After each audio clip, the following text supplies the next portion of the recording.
Kisah kelam di balik tewasnya Tandi Kogoya, Komandan Operasi Batalion TPN PB Kodap 8 Kemabu, Intan Jaya, dalam kontak senjata dengan TNI Polri pada hari Kamis tanggal 9 April tahun 2020, di Jalan Transnabire, Kampung Jayanti, Distrik Iwaka, Mimika, Papua. Tandi Kogoya 35 tahun, lahir di Kampung Kabusiga, Intan Jaya. Pada usia masih anak-anak, Tandi Kogoya diasuh oleh neneknya. Ibunya meninggal karena sakit, dan ayahnya meninggal dalam satu perang suku. Dia bahkan tidak ingat wajah kedua orang tuanya. Dalam beberapa tahun kemudian neneknya pun meninggal. Dia hidup sebatang kara dan tidak mengenyam pendidikan seperti anak-anak lain seusianya. Tandi Kogoya harus berjuang untuk bisa makan seadanya. Dia sering tidur dalam kelaparan. Tidak makan 2-3 hari itu sudah biasa dialaminya.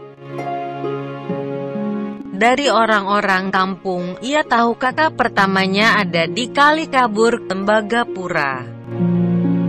Tandi menempuh 2 hari 2 malam berjalan kaki dari Kabusiga ke Tembagapura. Setelah beberapa tahun kemudian, kakak pertamanya di Kali Kabur pun meninggal akibat perang suku. Tandi Kogoya kembali lagi hidup sebatang kara.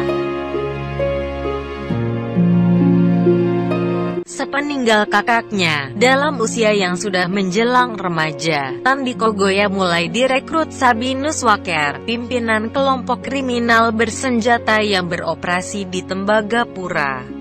Sabinus Waker adalah paman Tandi Kogoya dari garis keturunan pihak ibunya.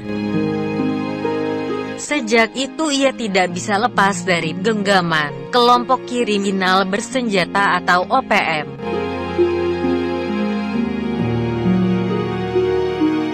Tandi Kogoya sering berontak untuk keluar dari kelompok OPM, tetapi selalu gagal.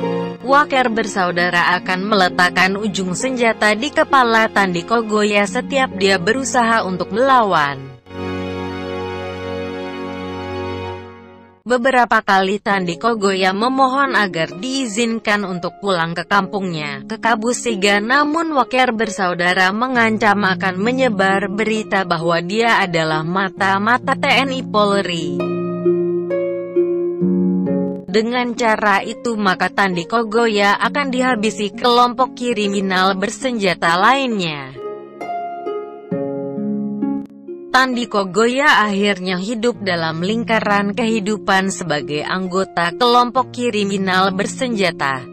Walau dia sendiri sesungguhnya tidak mengetahui kaitan kelompoknya dengan organisasi Papua Merdeka.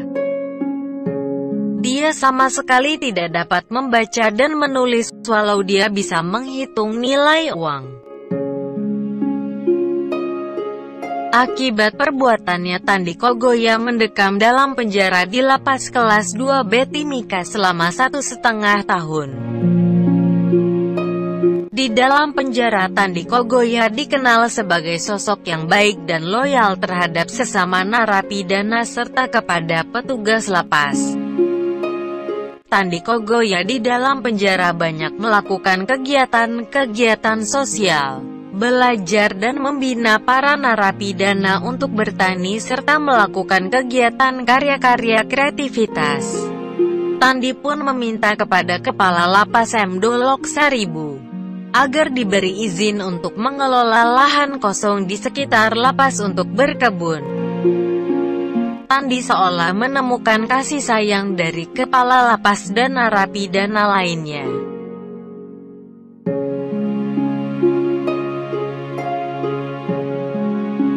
Beberapa kali dia mengatakan bahwa ia tidak akan meninggalkan lapas kelas 2B Timika sekalipun masa tahanannya kelak selesai.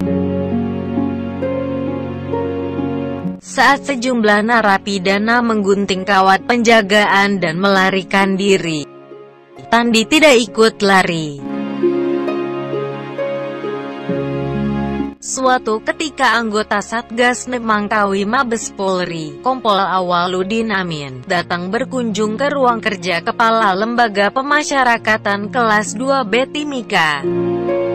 Tandi Kogoya menyerahkan bunga plastik yang dirangkai dari bekas pipet minuman. Kardus-kardus bekas makanan dikumpulkan Tandi, satu persatu dilipat disusun, hingga membentuk sebuah pot. Di atas pot itulah bunga-bunga plastik dirangkai dengan sangat indah. Berharap Kompol Awaludin menyimpannya agar selalu mengingatnya. Saat itu suasana menjadi haru. Tandi Kogoya memeluk Kompol Awaludin dengan eratnya. Tahun 2019, selesai masa tahanan, Tandi Kogoya tidak boleh tetap tinggal di lapas kelas 2B Timika seperti yang diharapkannya. Tandi tidak mampu untuk hidup mandiri, walau mempunyai kemampuan untuk berkebun tapi dia tidak punya lahan dan biaya. Tandi Kogoya lagi-lagi tidak mampu terlepas dari genggaman kelompok kriminal bersenjata dan pengaruh keluarga Waker. Tandi semakin berani dengan suntikan-suntikan motivasi yang membakar semangat perangnya tanpa tahu tujuan dari perbuatannya. Tandi Kogoya diketahui beberapa kali terlibat dalam penembakan terhadap anggota TNI Polri dan pembunuhan terhadap tukang ojek. Yang terakhir diketahui Tandi Kogoya ikut dalam penembakan di kantor PT Freeport yang menewaskan 1 orang warga Selandia Baru dan melukai 2 orang warga Indonesia. Akhirnya, Tandi Kogoya pun tewas dalam kontak senjata dengan TNI Polri yang melakukan penegakan hukum atas perbuatannya. Kebrutalan dan kesadisan Tandi Kogoya terhenti oleh timah panas TNI Polri. Itu adalah langkah terbaik untuk menghentikan perbuatannya.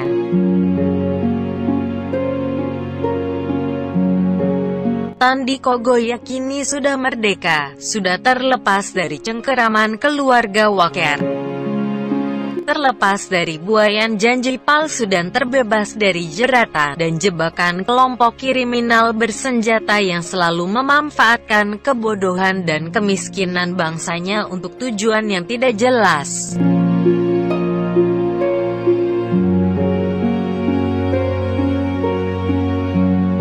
Kisah ini dikutip dari cerita fakta tentang Tandi Kogoya selama menjalani hukuman di lapas kelas 2B Timika, baik yang diucapkannya sendiri maupun dari kesaksian narapidana lainnya. Semoga tidak ada lagi tandi-tandi lainnya yang menjadi korban dari doktrin para penjahat kriminal.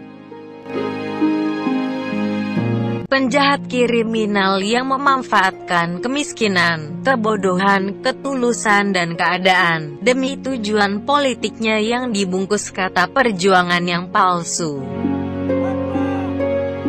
Perjuangan yang mengorbankan nyawa bangsanya, menciptakan kerusuhan, menghasut untuk melawan pemerintah adalah kejahatan. Saudara-saudaraku di Papua, mari bersama katakan tidak bagi kelompok kriminal bersenjata KKB.